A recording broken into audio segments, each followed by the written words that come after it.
YouTube, today, man, we're gonna be changing the primary fuel filter on a 2003 Volvo V&L. Got a Cummins ISX in it. My truck, it doesn't have a fuel water separator. Only has a primary fuel filter. Let you guys see for yourself. Have no fuel water separator.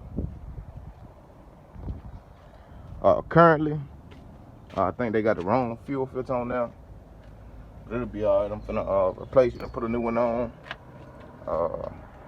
Let me get my tools and I'll get right back with you guys. Yeah, YouTube, I'm back. And got some news for y'all, man. Since I ain't got a fuel water separator and I got a Cummins in my truck. Sorry about my voice, I'm a little bit, I don't know.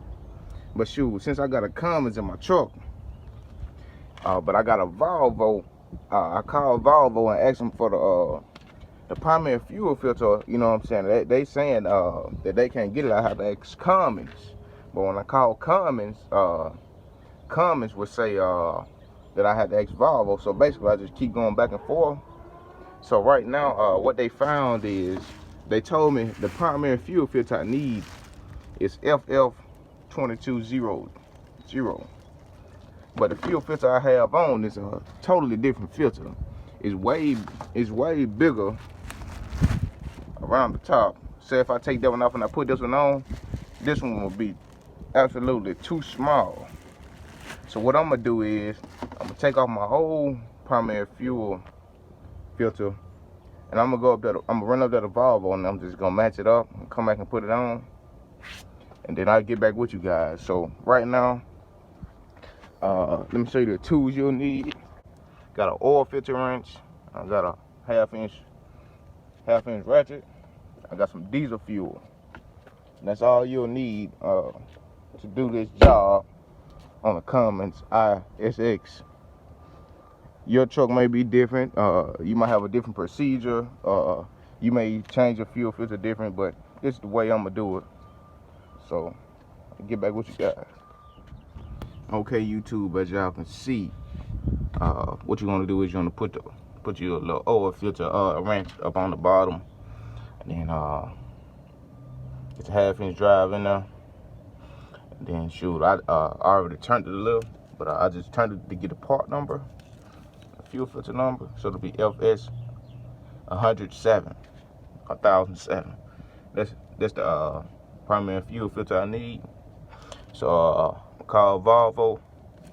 Now I'll get back with you guys. Alright, YouTube, so I'm back. I got the parts. So y'all can see this new one. Got the old one I already took off, sitting over there on the ground. So what you want to do is when you get it took off, man, you want to inspect the filter. Well, you don't really want to inspect the filter. You just want to look at the fuel inside the filter. You want to inspect it, you know what I'm saying, see if it got coolant in it or anything.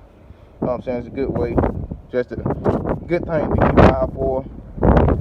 So now what you want to do is, want to get your new filter. Want to fill it up with fuel. Each engine is different.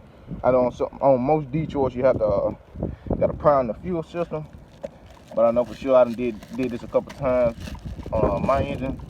All you gotta do is just pre-fill the fuel filter, and then you'll prime.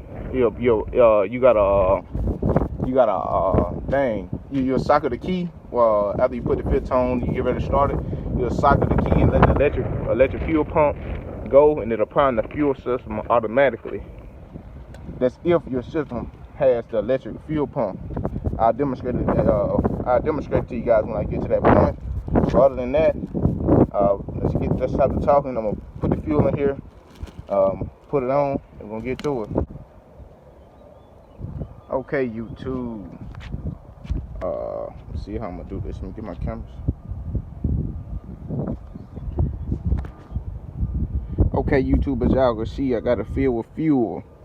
Another thing you want to do is, you ain't really got to do it. You want to oil this top O-ring, so it's like the next time you take it off, it won't be so hard to take off. Another thing, when you go to put it on, make sure you have this O-ring right here all the way on, or it could cause air to seep into the fuel system. it'll be a hard starter. It'll lead to other problems. So now you just put the fuel filter on, and when I put it on, I get back with you guys. So YouTube, I got the new filter on, and what you want to do is you want to get in the truck. Sorry about my steering wheel cover and stuff. I was fixing a little something. What you want to do is you want to get in the truck. Do not turn the key all the way on. Just turn it in the on position. Well, not in the on position, but accessory position. All right, there you go. You hear your fuel tank going like a little ticking noise. So as you hear that noise, you let it do it. I'll just wait about 5 seconds. Turn the truck off about 10 seconds. Count to 10. 1 Mississippi, 2 Mississippi, 3 Mississippi, 4 Mississippi, 5 Mississippi, 6 Mississippi, 7 Mississippi, 8 Mississippi, 9 Mississippi, 10 Mississippi. Turn it back on. You're gonna do this I just do it 3 times to be on the safe side. You guys probably can't hear the ticking noise, but if you listen pretty good on yours, you should be able to hear it. And what this is doing is priming the fuel system for itself. So you ain't really got to prime it. So after you do it about the 3rd time, what you want to do is you can now start the truck. My truck, I always do that, but you just start the truck. Change the fuel filter. You will know if you did so like I said, the O-ring, if you didn't put the O-ring on correctly, it probably have a hard start. Well, sometimes it'll have a hard start just starting off. You let it run for a minute. If it cuts off, or you know what I'm saying, or anything, you probably got air in the system. If it cut, or say if you cut it off and it won't start back, real hard start, recheck your work. You always want to recheck your work, if you know what I'm saying. If the truck was working before you change the filter, and you change the filter and it's not working, it's very obvious that the problem is what you just did. So y'all want to go back and double check your work. That's about it for today's video, man. That's how you change a primary fuel filter on the Cummins ISX.